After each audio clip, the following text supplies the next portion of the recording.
Sometimes you have to do that because the easy challenge is one you'll get lazy with. The big challenge gets you hungry. Oh, how the tables turn. That's a heavy topic, and we need to focus on that. If not for yourself, then do it for your children. Black book is in black. Black book. Men Talk, Black Book. All right. We are here. Have no fear. What is going on, everybody? It's Dr. Vibe here, host and producer of the award-winning Dr. Vibe Show, the home of Epic Conversations. And I'm the host of Epic Conversations, 2018 Innovation Award winner, 2020 Best Podcast News Award winner, given out by the Canadian Ethnic Media Association. I also co-host and co-produce the only online show in the world for dads and fathers that's sponsored by Dove Men Plus Care. And being part of that team, reached out directly and indirectly to over 400,000 dads, fathers, and male caregivers around the world.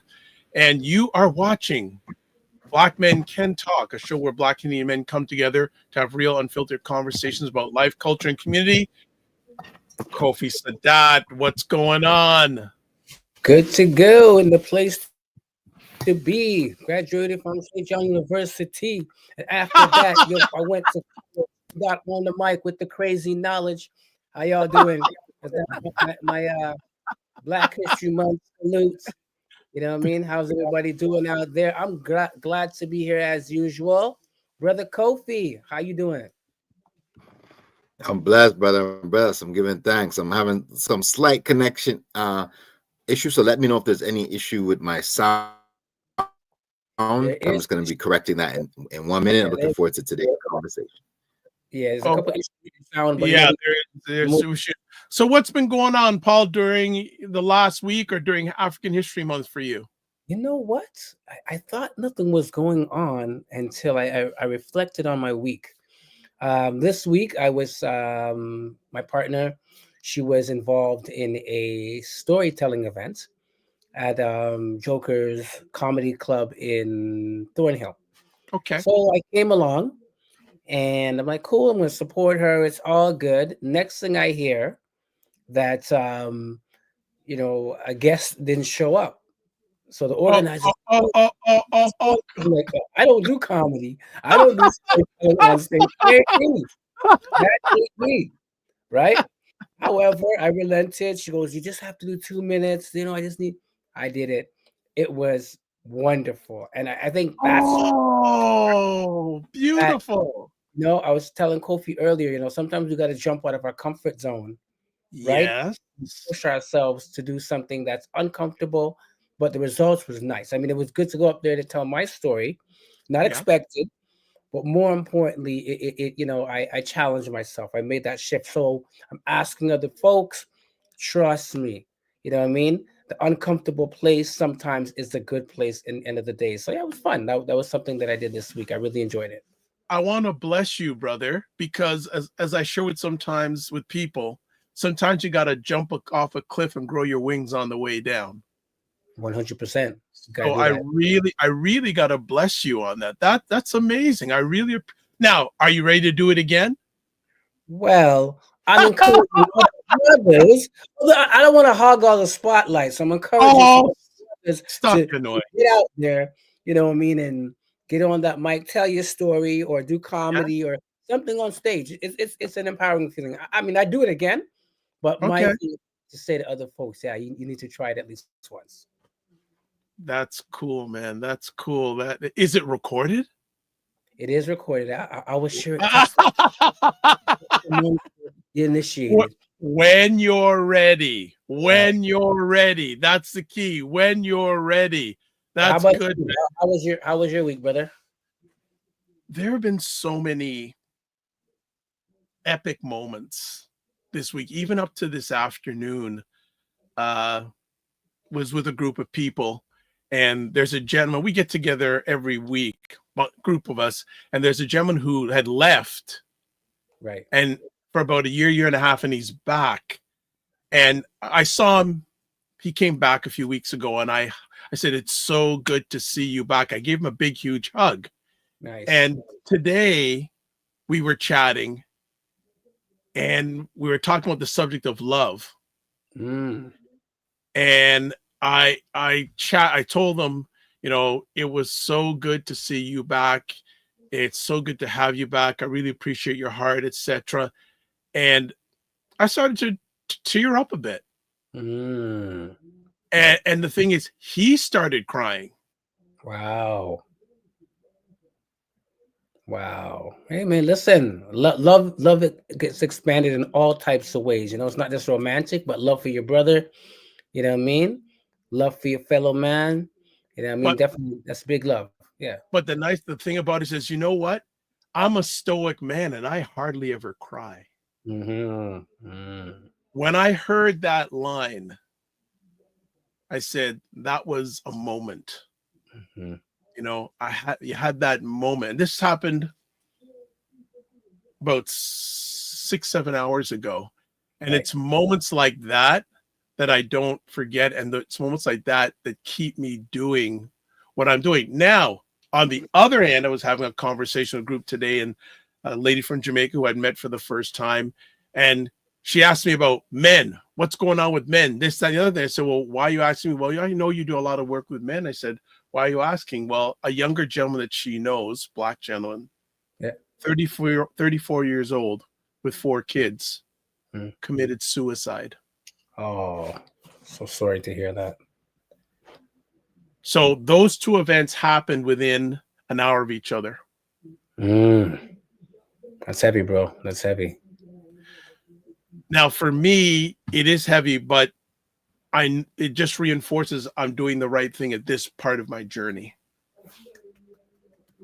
I agree. So that reinforces. Now, from the bullpen, is he? I think he's frozen. Yeah, I think he's either frozen or he's got that the best pose. You know, like he is just like focused, like I think he's a delayed frozen. Yeah, Kofi, are you there? Okay, he is not hearing us. Can't hear you. Yeah, we can't hear you. So what I'm going to do is we're going to go for a break. All right. And hopefully when we come back, we will talk about a subject that he's brought to the table. And okay, well, we'll get into it because Paul and I talked before the show. Now he thinks we're going to get through all the points tonight. It ain't happening. It ain't happening. We're going. Go ahead. No, we're going in deep. All right. So we won't tell you what the conversation topic is unless you've looked on platforms. You'll know ahead of time. So we'll be back in just a moment after a quick little break. And this I have a feeling we're going to be starting with a multi-part series tonight. So we're back in 30 seconds. Right. Good morning, everyone. It's Dr. Vibe here, host and producer of the award-winning Dr. Vibe show. Mr. Wayne Harris, what's going on, my brother? Let's go. Happy New Year, Dr. Vibe and the family. If you have investments in the United States, good for you, because you just make money on the exchange. People are going to spend money they don't have to impress people they don't like. This is looking at the tax code and the tax regime and maximizing it in your favor. All right. You catch that Monday and Friday mornings with myself and Ryan Knight, the Morning Vibe, 9 a.m. Eastern, 6 a.m. I was going to say p.m., 6 a.m. Pacific on most of the channels that you're watching this live. Before we get started, please subscribe to the Dr. Vibe show. We'll already start, but really get started on the YouTube and hit the notification button. Also like the Dr. Vibe show on Facebook, LinkedIn, and Instagram. Actually, wherever you're watching this, because I know Kofi has it broadcasting to his Facebook and YouTube. Like those platforms. Like those platforms. All right. And to advertise your business product or service on any of the platforms that you're watching this, please email me dr.vibe at the drvibeshow.com. And finally, join our Discord group. Email me at dr.vibe at the drvibeshow.com. All right, we're back. Now let's see if the main man for tonight is with us. Okay. Slowly. I want to give a shout out to my brother Neil Logic. I know you're. Oh yes, how's he doing? He's good. I see him on the Facebook, so I want to give a shout out to my brother. Always Logic. We need to get him on here. Hey, listen, it's only logical. Sorry, that's my dad humor. Sorry, guys, that's my dad humor. It's only logical. Okay, we're gonna try Brother Morris one more time. Okay, we're not getting him. So okay, we're gonna do this conversation. So last week he dropped a little knowledge bomb saying he wanted to talk about something. I said, no. This deserves to be a conversation on its own. So I think we're going to start this tonight. I don't think we're going to get through everything tonight. It's all good. It's all good. Which is good. No, I think it's a series. I honestly think this is a series, and I think there's enough there that we can cover a different subject each week, but we'll see what happens. So starting tonight, we're going to be chatting about 7 reasons that Black men face challenges in accepting leadership positions and how to overcome them. So my brother Kofi, when you first saw this, what were your thoughts on the topic? I'm like, 7? I go, wow, that's a whole lot of reasons.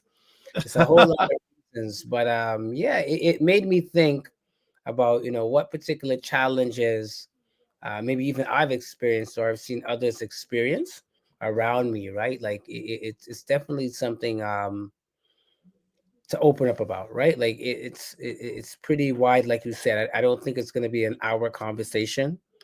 But I'm interested in not just what I think, but of course, mostly what you guys are saying. Yeah. And of course, for the listeners out there, right? If they can express any, see, I don't know if you have any polls going on today. I'm going to put one up. I just want to see if Brother Kofi is finally with us. Yeah, as long as you can hear me, I'm good to go. Okay, we can hear you. How are you keeping, sir? I'm blessed, brother. I'm blessed. I'm giving thanks. I'm surrounded by what you often talk about, this beautiful brilliance of our people. And so much has been happening this month, and just connecting in spaces and hearing amazing things that are being accomplished from Durham to Mississauga to there's an amazing things happening this month. So definitely celebrating Black excellence. Okay. And ties into today's topic, of course. You came up with this conversation topic. What was the strength in you to come up with this conversation topic at this time of your journey? Great question. Well, I mean, last week's conversation, one of the contrast to the topic of strong Black leadership for Black men are, for me, is what are some of the reasons why some men don't step into leadership? Sometimes you come across people, and Paul just kind of mentioned it in terms of his experience recently. You come across people that have particular strengths, and people might ask them, well, why don't you do this? Or why don't you do that? Or, you're so good at this, how come you haven't tried that? Or what have you? And oftentimes that inner brilliance stays there. It stays inside. It doesn't come out. It's not expressed. And often there's so many different reasons. And of course, we're going to get into some of those tonight. But for me, it's an acknowledgement that sometimes you need to be your own sharing section. So that's a lesson I had to learn later on in life, right? Is acknowledging that there may not be always people around saying, do this, do that. Yes, you should step up to this. Yes. And urging you on throughout the whole process. And that was my own personal experience that I had to accept, and that people would be pulling me from different directions, but not often necessarily pushing me up on the stage, so to speak. That's something I had to choose for myself. So that's why it's near and dear to my experience as well. Okay, good stuff. Let's get into it. Well, let's start off with number 1. Systemic racism and bias in leadership selection. Kofi, give us the high level, and we're going to drill down into this. So number 1, let's kick it off. 100%. So, I mean, I know our listeners know this topic all too well, right? We've discussed it in so many different ways relative to systemic racism and how it shows up in our lives, from the medical industry to education, to film, television, entertainment. We see it, show up in so many different areas and spaces, and then its connection to the bias that's formed oftentimes, right? There's a lot of experiences that we've had even in community, where people are chosen in certain capacities, right? Because they're well known, or because the peer groups that they're a part of, or whatever the case may be. But sometimes, as a result of that, we don't necessarily have the right people in the right positions. So when we tie systemic racism into that, we've had this thing happen in our community for years, from here to America to all over the world, that the people who are going to be the yes men for the leadership, populace or whatever, are the people that are put in positions of power. So just because their skin is of dark pigment, or whatever the case may be, just because they represent a black face, that person is put in a leadership position. But unfortunately, their thinking, perspective, their outlooks, etc., are extremely European, right? So we see that play out in so many different ways. So being able to navigate that is challenging, because we want to see someone like us. We want to see ourselves represented in particular places. So what do? We vote people in. We want people to to step up, but oftentimes that person may not be aligned with the vision and the needs of the community, right? And when they're put in that position, they're in there for a prolonged period of time. So what happens is people are saying, well, what about this? You said that this person was going to do A, B, C, and D, and they don't, right? But it's because they were ushered in. They were put in that position. They were, in some cases, planted there, right? So we've had that happens in so many spaces in our community. So some ways to before I get into ways to address that, what are your thoughts? What are your brother's thoughts in terms of this piece? How have you seen this play out as well? Yeah, as somebody who is a proud father of 4 children, and of course somebody who also was raised in this country, and I went to school. We talk about places of leadership. The place that most of our children spend time in their day is in school, right? And many times we don't see Black male teachers or Black male principals, or vice principals. So we don't see Black males in leadership, and often, systemically, they're kept out of the classrooms. And there's a bias between, are they really good teachers? Are they good leaders and whatnot? And I think, seeing it from that level where, as a young Black man and our young Black children, they're not seeing in the classroom itself, the place they spend the most time, they're not seeing that leadership from Black men, right? So I think it starts in those not small, but places like that, where by not seeing the leadership, then we're not going to get the modeling, right? And we're not going to get the future thinking around, hey, maybe I could be in that position of leadership if that leadership position's in the classroom or in the administrative space. So that's some places that I see it. Of course, we talked about the social work, but really, I definitely see in the educational system that it's a huge challenge.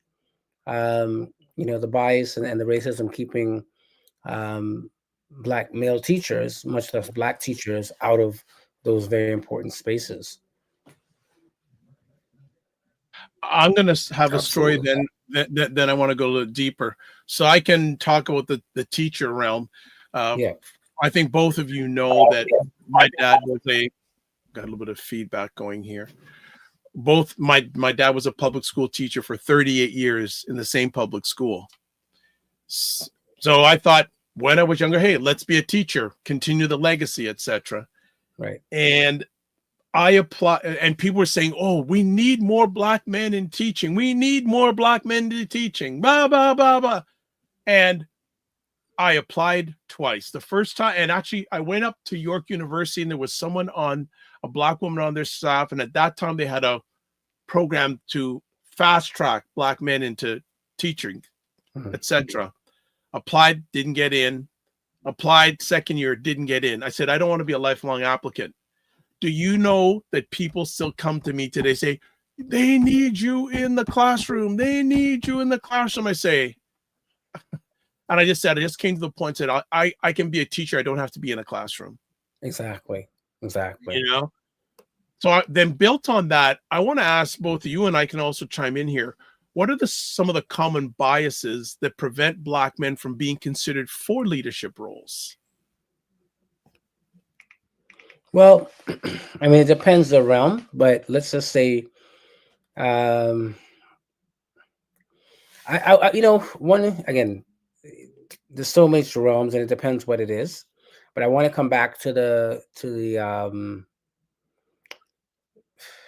school system itself, right? So the amount of you know, young Black teachers that are coming out and whatnot, and you know, it's a systemic thing where they probably will never get a full-time job because, you know, we have a system where, you know, it's like say unionized or seniority, not unionized, seniority, right? And we have a lot of teachers that are not of, you know, color, and because of the system that they have,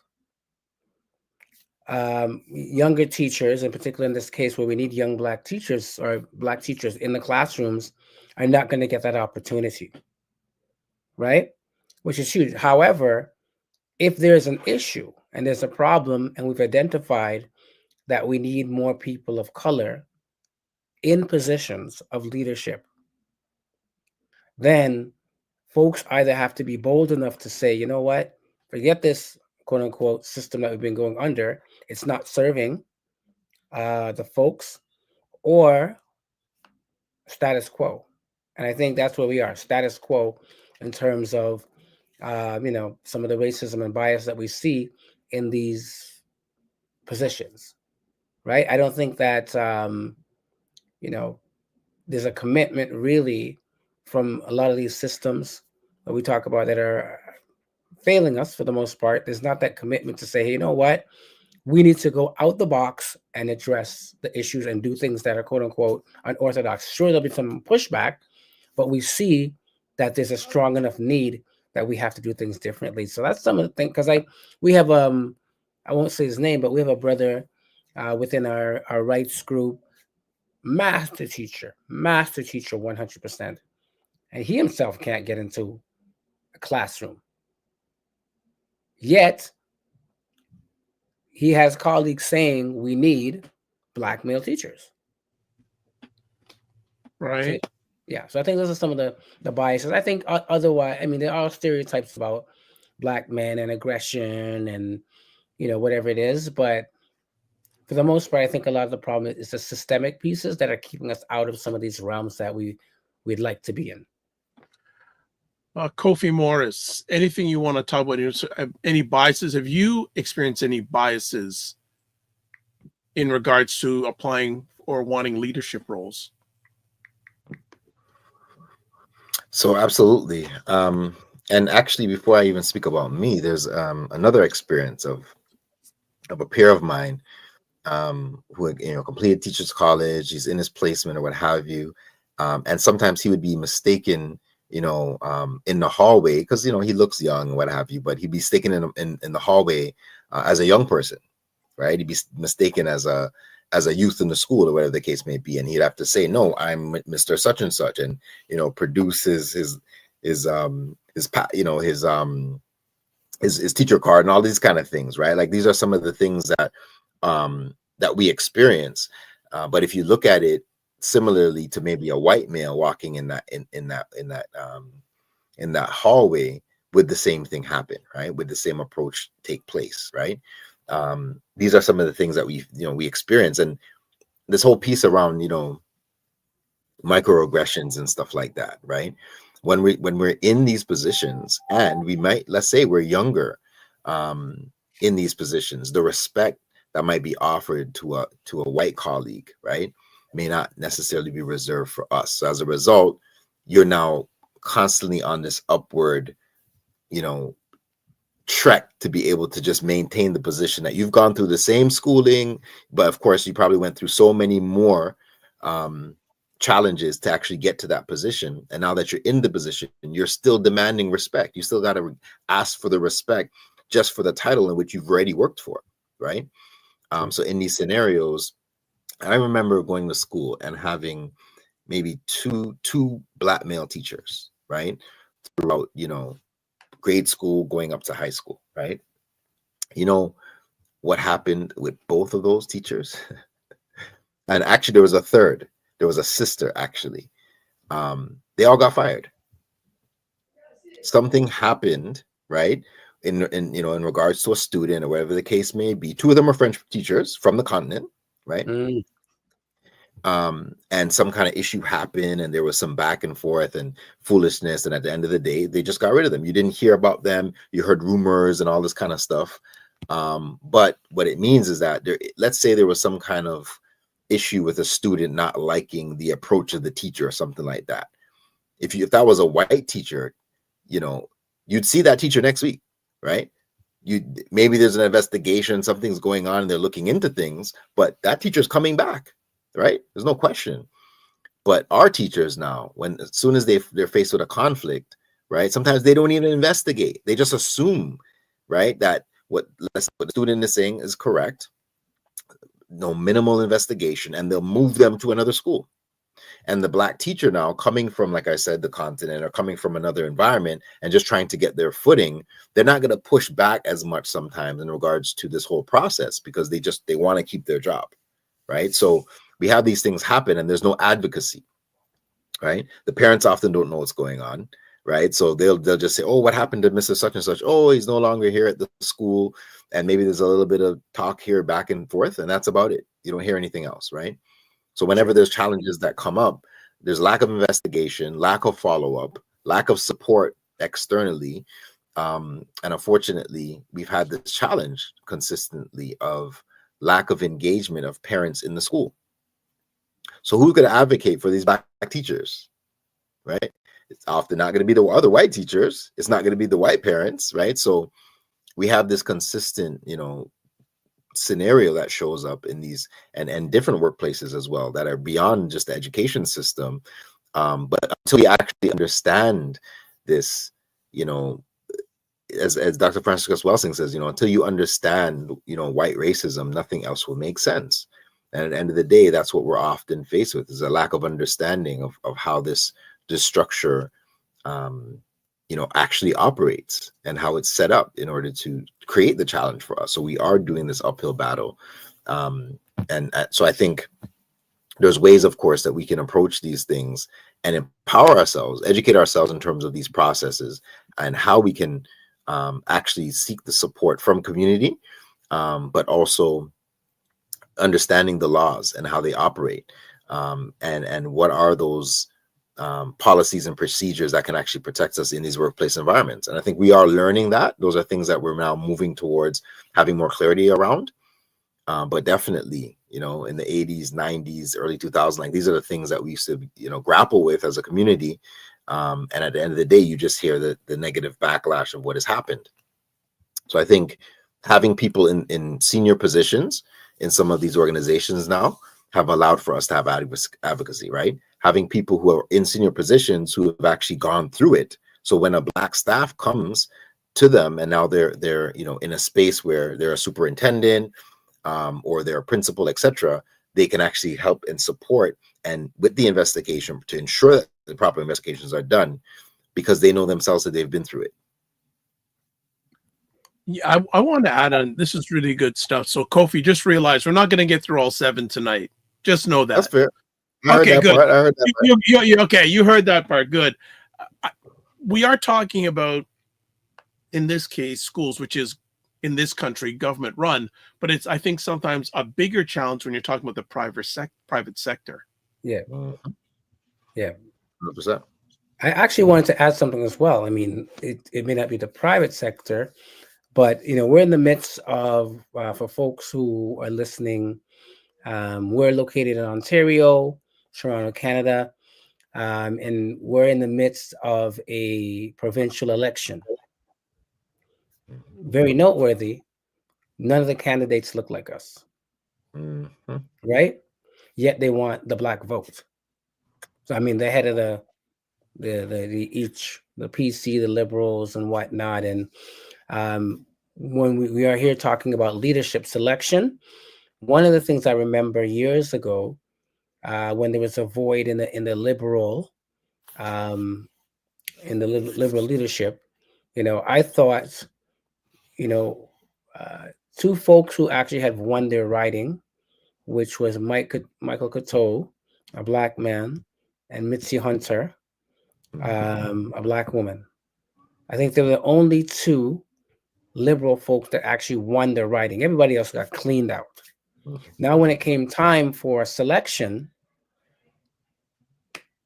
same old, white male. Mm-hmm. Right?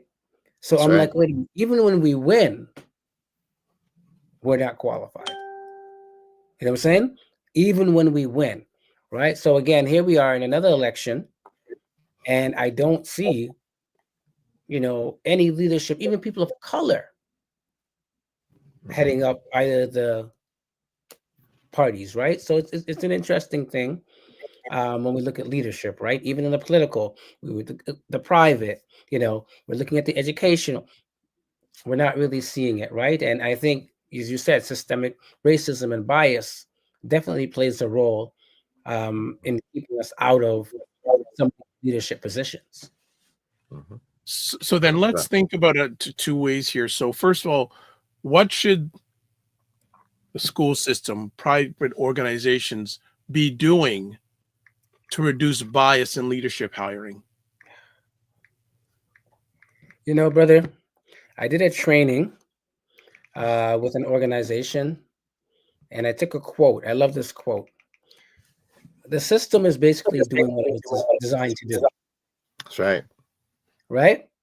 So if we take it from the perspective the system is doing what it's designed to do, then there's not much they can do to solve the issue, or we can ask them. Now, if it's about getting rid of a particular system, then we're going to be talking about change. It's like, again, when we look at the residential schools, and they took away, the culture of those of indigenous backgrounds.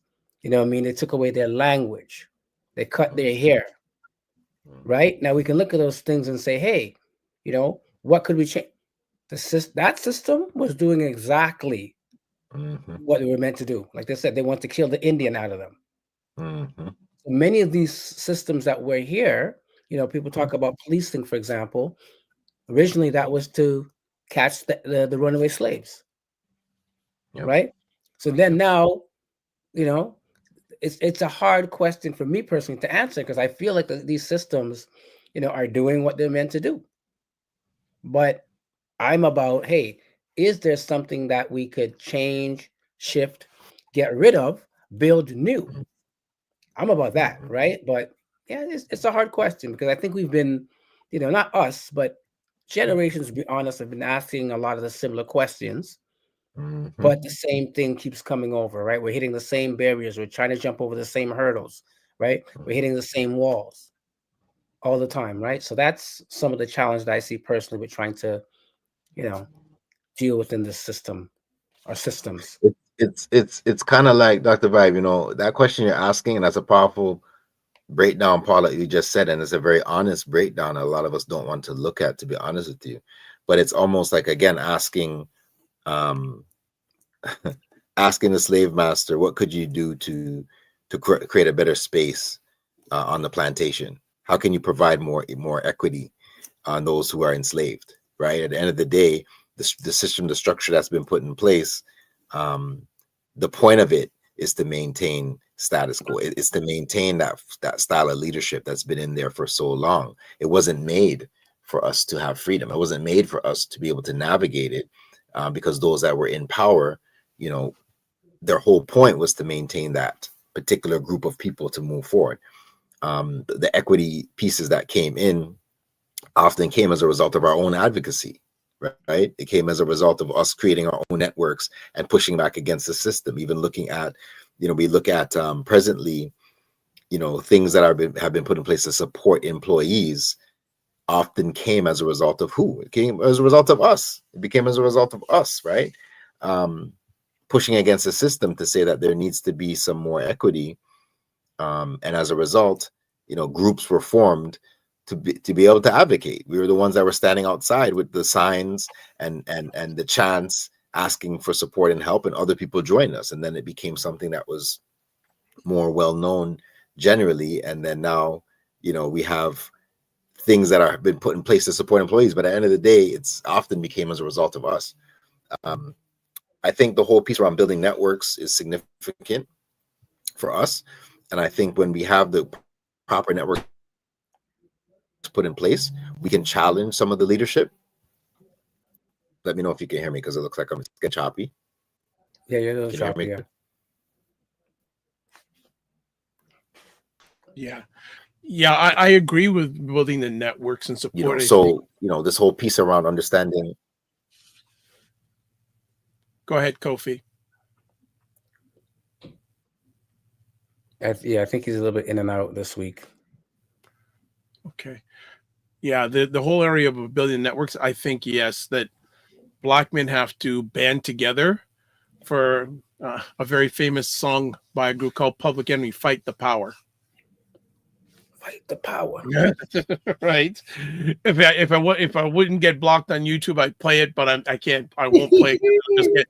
It gets blocked. But I definitely believe that, you know, the network piece, and also, Paul, if you want to add, how can Black men advocate for themselves in biased environments? You know, I think it's, again, navigating the landscaping and knowing whatever rules that we need to know. So educating ourselves about the policies and procedures in the certain spaces that we are engaging in, the different systems, right? So if you understand that much, then you understand that that's your weapon, right? And being able to do that. But I think advocacy has to go beyond yourself. And I think building some of those bridges, talking to other Black men who are experiencing similar realities or negative situations, and figuring out, again, what has been done, what has came before us, and that we can kind of move it forward. Kofi kind of alluded to the fact that there have been some fights before, or some pushbacks that have kind of created some better situations here. So, for example, we know with Dudley Laws, and fighting against some of the negative things with the police, that the SIU came about because of that. So the advocacy group, anytime someone is shot or something, the police do anything, then there's an investigation, and that came out of another Black man, like I said, rest in peace, Dudley Laws, right? And fighting back. So I think there's a lot we can learn from those who came before us, because often we feel we're the only ones experiencing the challenge in the moment, right? So I think that in terms of advocating for ourselves, let's educate ourselves about the policies and procedures, educate ourselves about what has come before, and then importantly, connecting with other folks that are experienced similar things, and figuring, okay, how can we now strategize? So I would say those are three things that I would think would be, feasible to do. Brother Kofi, you back with us?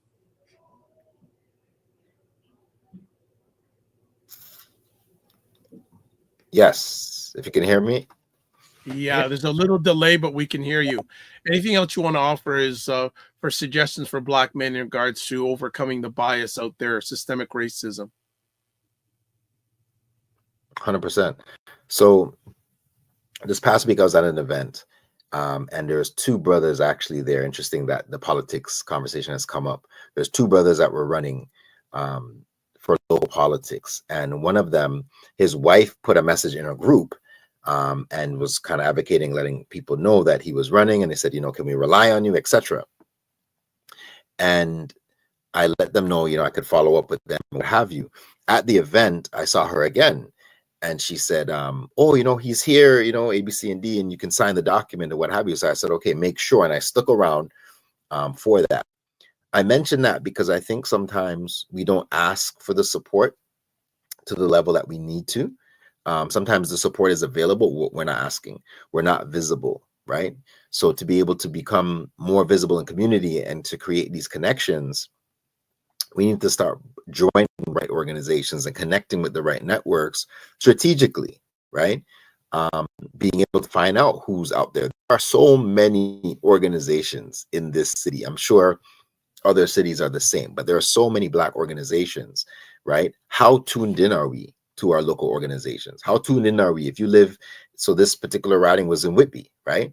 How many Black organizations might there be in Whitby? Let's just look at Durham, right? Is there a place that you can find? Who are the organizations I could connect with? And I could put this information out to say, this is what I'm doing. And how can I support those groups, as opposed to just when it's election time or when it's time that I need to promote my business? What are some things that are happening presently in my community, and give my energy, so that when it's time for the ask, they also know who I am, right? They know what I represent. That's one of the things we don't do so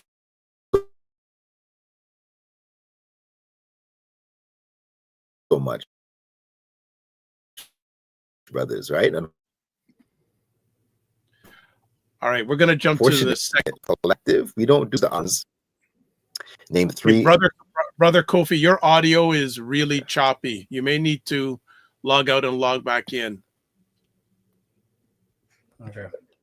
All right. So what we'll do is we're going to move to the second point. And as I said, we're not going to get through everything tonight. I think after this one, we'll call it for the evening. But the next one is the lack of representation and role models, which is a big. So, Paul, I'll kick it off with you. How does the lack of Black male leaders affect younger generations aspiring to leadership roles? Yeah. You know, if you can't see it, it's hard to believe it, right? It's hard to even imagine that as a simple thing, you know, you could actually be in that place. And coming back to modeling, you know, the key of role modeling, if you're not even seeing, you know, Black leadership, if you're not seeing Black leadership, then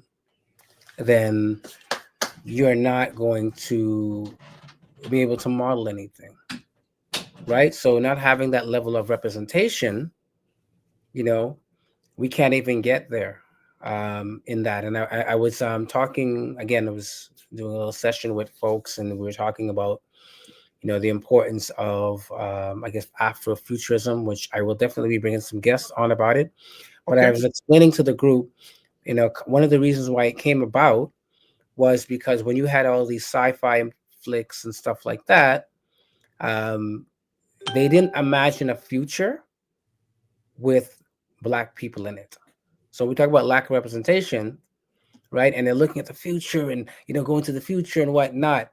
Even though we were there in the present, we weren't carried into the future. So I said, when you're not, when you lack the ability to dream or see yourself, right, into the future, then you really will be kind of, you know, lacking. It's hard to see yourself even in the moment, to be honest with you. So not seeing enough, you know, role models, in particular, we'll say, you know, Black men, it more than affects just the, you know, like ourselves as adults, but I think with the generation coming after us, you know, it really kind of cuts their imagination off of seeing themselves in positions of leadership. So that lack of representation, you know, it's a critical piece. However, I'm going to say this: wherever we are, we need to celebrate ourselves. So if there's one or two, let's celebrate and elevate, you know, those folks. I want to give a shout out to our brother Francis Jeffers. I was at a Black History Month event, West Scarborough Community Center, and he was doing a whole display on, you know, not just historical, but also contemporary Black people in Canada, African Canadians. And I was just learning so much, going around and seeing all the wonderful things that we're doing and have done, right? And to me, that was a great example of representation, because these are not stories and people that we're going to see in the mainstream.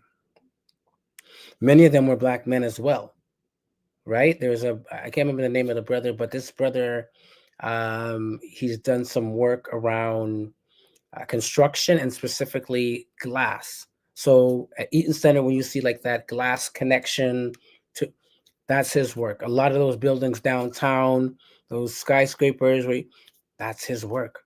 And that's somebody, you know, like, let's talk about representation. How many of us have seen or know that a brother like that would exist?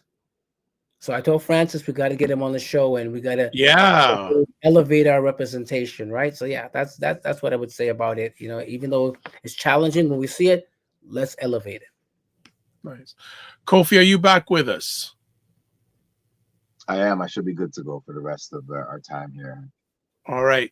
So yeah, I was just asking Brother Paul about this, like, you know, this whole representation thing. What impact does it have on our young people when they don't see Black male leadership? 100%. Well, you think about it, right?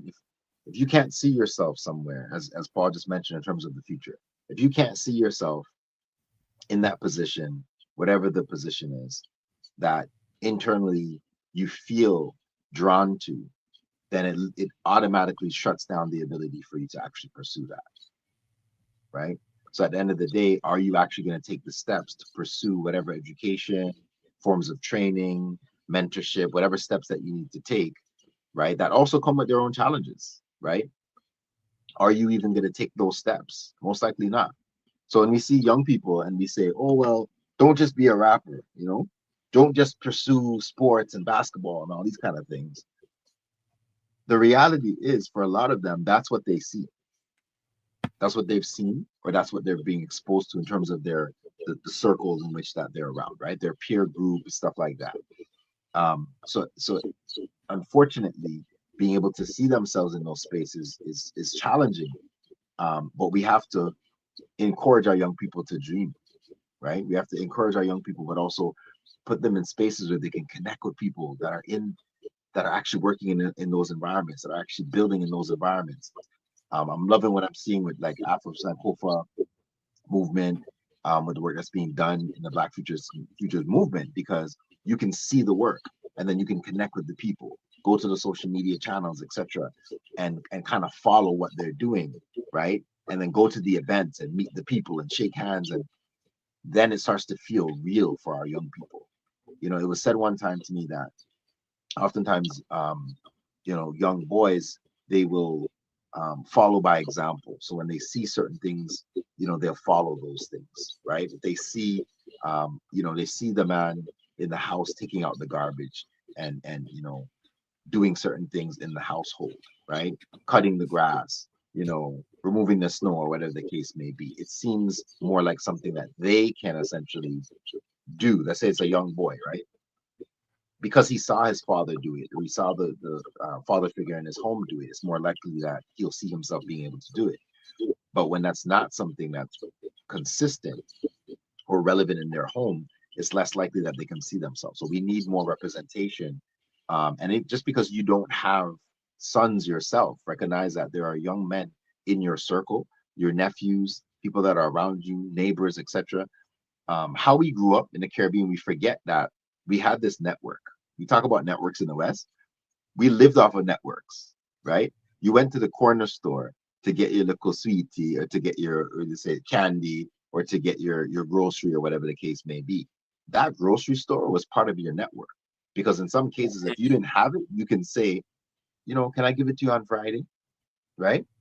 There was this built-in system that said we take care of our community, right? And when Friday came and you paid off that debt, or whatever the case may be, these are things that led to a certain level of connection and community. If somebody else came into that neighborhood, and was looking for, where do I go to get my grocery or whatever, you're going to be the first to support and tell them to go to this place, right? The aunties and the uncles down the street and the grandfathers, all of these people played a role in how we grew up. So we've continued that in small spaces here, but we need to get back to ensuring that our children actually have other models and figures that are positive in their life beyond just their parents, right? Beyond just the people in their home. because that becomes an extension of community. This whole concept of it takes a village to raise a community, it means exactly that. It actually means if you don't have a village, because in a lot of cases, for those that don't know, if you're tuning in from abroad, here in Toronto, Canada, we're in different spots, and a lot of us are maybe in different spaces, right? So as a result, sometimes it's hard to find the Black community. Where's the Black community? So as a result, we actually have to be proactive. So we actually have to go and start to create networks, right? Go to the local library, right? Go to the local community center. Like I said earlier, connect with the Black organizations and ask, how can I get involved? Start volunteering, right? Make your name known. And then now when you have an issue at the school, it's easier to call the local Black organization to say, hey, my son, such and such and such, can you come? Can you help? Can you write a letter? Can you show up to the meeting? I can't go on Thursday. Can you show up, sister such and such, brother such and such? People are members of the board. Now you start to create a network for your children that's beyond just you, right? And the joke is sometimes our children think it's just us pushing this, whatever it is, whatever the thing is that we're saying is important. They think it's just us saying it. But when it's other people saying the same things that we're saying, it now looks like, oh, this is not just dad. This is not just mom saying this. Auntie such and such is saying this. And some such and such down the block is saying this. So if everybody has said this now, there has to be some merit. There has to be something right here that they're saying, go over here and volunteer some time. It's going to help on your resume when you go to get your job, your summer job, right? You need some experience. That organization can give you your hours so you can now get the summer job. And all these things lead to other opportunities. We're going to start winding down in a few moments, but I also want to put it out there. What role does mentorship play in reducing the gap of the lack of Black male leadership, the lack of Black, or not the lack, but well, let me put it this way. How does mentorship play a role in overcoming the leadership gap for Black men?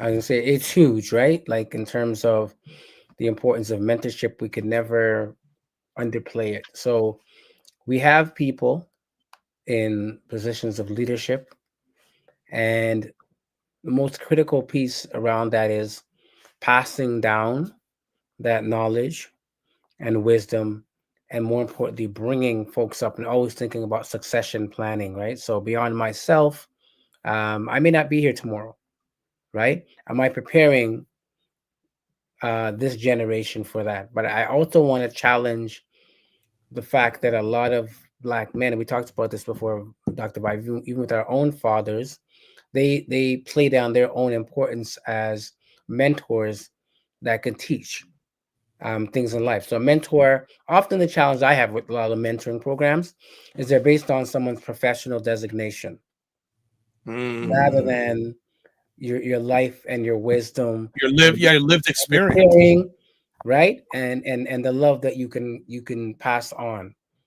We're often said that you're not a mentor if you're not whatever, a CEO or this and that. And I think often that misses the mark. So I think it also leads to Black men not wanting to be mentors because they don't see themselves as that, right? I can be, not to go off on a story, but I remember my cousin, my uncle was a taxi driver, right? And, so his son went to school one day and they were talking about, everybody had to make a presentation for career day. And he had gone to school with a lot of, Italian folks who their fathers were construction workers or garbage men or whatever, I mean? And they were all, ashamed to go up there and say what their dad does. Cousin went up there and says, look, yeah, my dad's a taxi cab driver. He's my mentor. He shows me things in life. And that inspired the other students to actually say, yeah, my dad, yeah, this is what he does. And this is why it's important. But I think for a lot of us,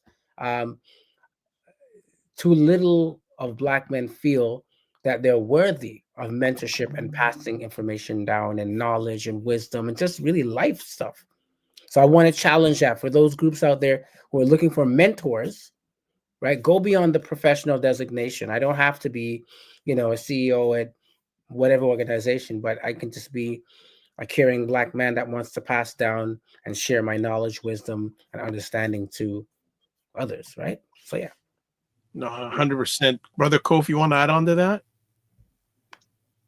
So this whole piece around mentorship is huge. I'm sure between the three of us, we can think of mentors off the top of our head that play a significant role in our lives in terms of where we are, what we're doing now, and what it means. And we can still call those people to today. It's almost like the steps that you use to get to your destination. You can't get there without it.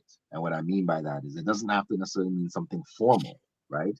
It could be the neighbor next door, right? It could be, as you said, sometimes it could be the bus driver that you just have a reasoning with on your way to work, or etc. You build a relationship, and because that person's consistent, right? You see that person regularly, and they have some wisdom to offer. So don't think, as Paul just said, don't think they have to be in this particular capacity. Understand that there's wisdom of experience that come from all walks of life and all types of people, right? At the end of the day, regardless of their their academic, or their professional background, right? So for me, I definitely say, in order to move to the next steps, if you really want to step up and change aspects of your life, connect with somebody who's already there, right? Connect with somebody that's already doing that work. You want to create a podcast, connect with somebody like Dr. Vibe. He's doing it, been doing it. He's already there, right? Like, connect with the people that are ready. You want to become a barber? Talk to your barber. Find out what was his experience. How did he get to where he was? What are some of the roadblocks and the challenges with how he got to where he was? I've had some really cool, conversations with dentists and doctors and people in those realms, dental hygienists, like asking them the right questions. And then the thing just seems more obtainable when the person can tell you how they did it. There's something about us as humans, of how you get to where you get to. Having someone else that can actually translate to you what the experience was means something. Googling is great. The online internet is great. AI, all of these things are great. But I think sometimes we lose out on acknowledging the importance of human connection. You can ask questions to somebody that you can't necessarily always get that question answered online. You have to comb through FAQs to get to your answer. When the person is right there beside you, you can ask, or the person is just up the street. So mentorship, 100%. I fully, and I say, be a mentor, seek a mentor, and be a mentor, because there's a reciprocal energy that's being created when you give of yourself, as opposed to just asking and wanting externally. So find someone that you can also offer some wisdom to in regards to your own experience, and then also seek other people that are already in the field or in the space that you're seeking to explore, because you don't know already, you don't have all the answers. So stop. I'm gonna just be honest to say, get out of your own way, right? To acknowledge that in order to move 100%. forward, you need help. Somebody said one time, they said, I'm independent. They said I'm independent. I say, okay, so who made the sweater that you're wearing? Who made the shoes that you're wearing? The toothbrush that you use to brush your teeth? You make it today? We constantly are relying on the production and the creation of other people for all the things that we require on a day-to-day basis. You didn't make the car where you drive. So you're not independent. We are interdependent. We live in an interdependent society. So get back to the asking for the help that you need, and not feeling a way about it because you don't have all the answers. I love that. Not independent, interdependent. Love that. Love that. Gentlemen, I think that's a wrap for part one. I think it's a good way to end it off.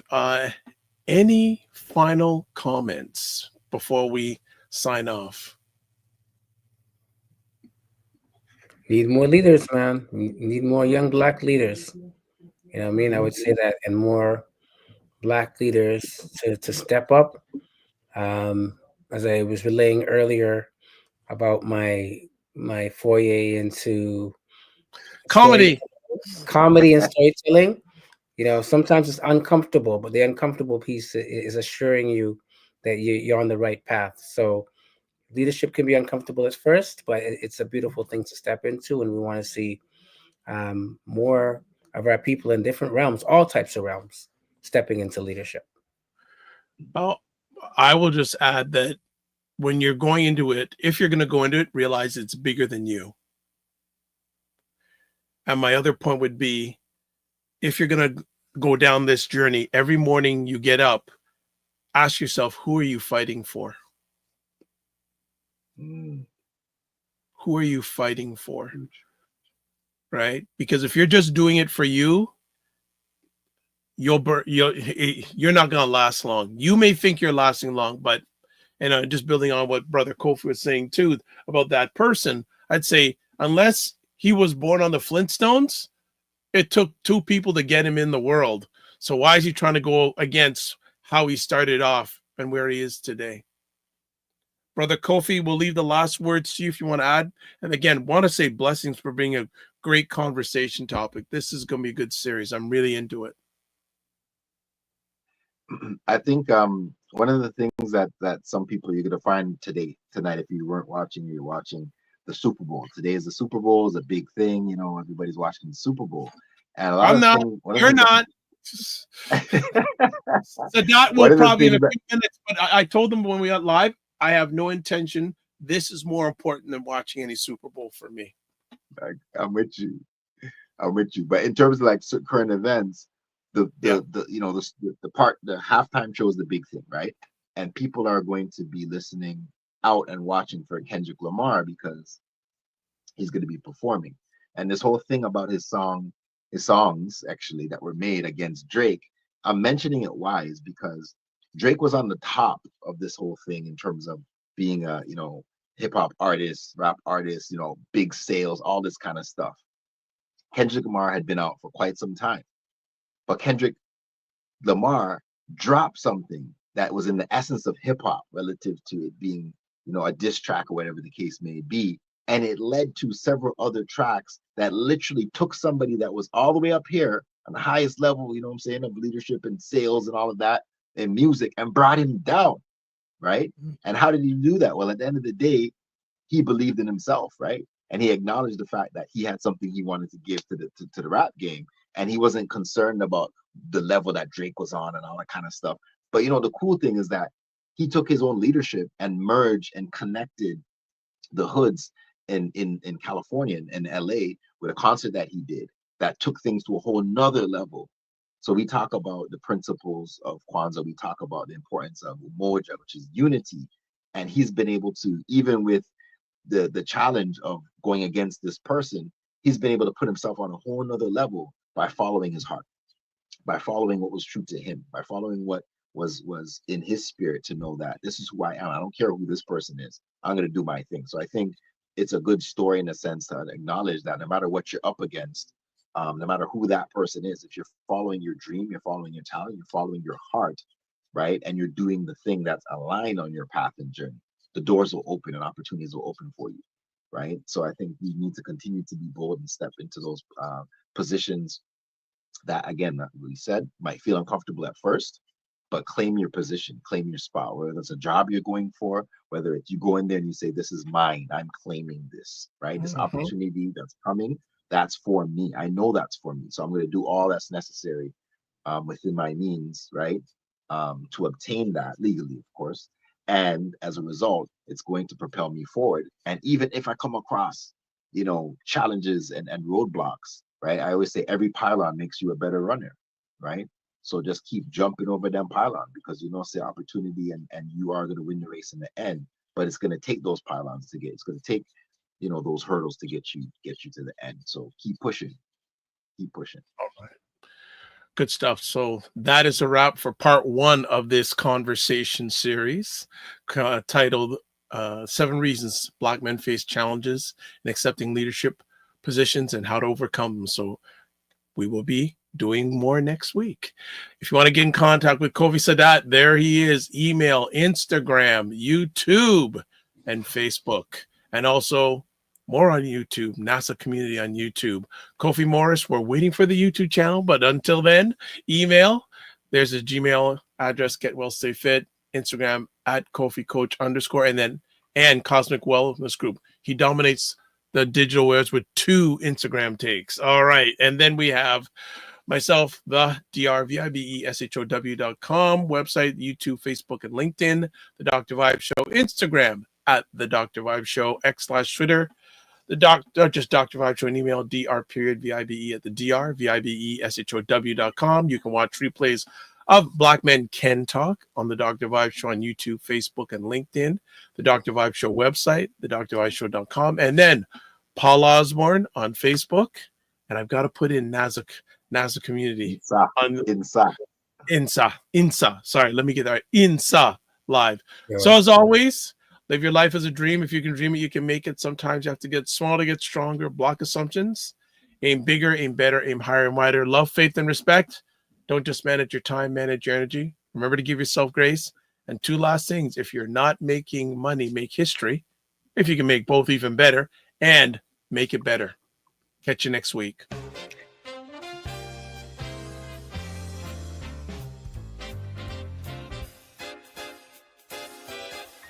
Time that our parents, they're like, I have nothing to teach you. I don't know nothing.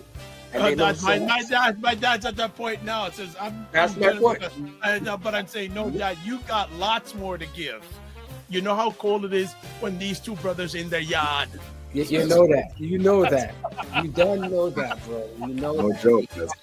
I know we all have these things, but you know what? My go-to is this thing. Wow. Black book is in the Black book. Men Talk, Black Book.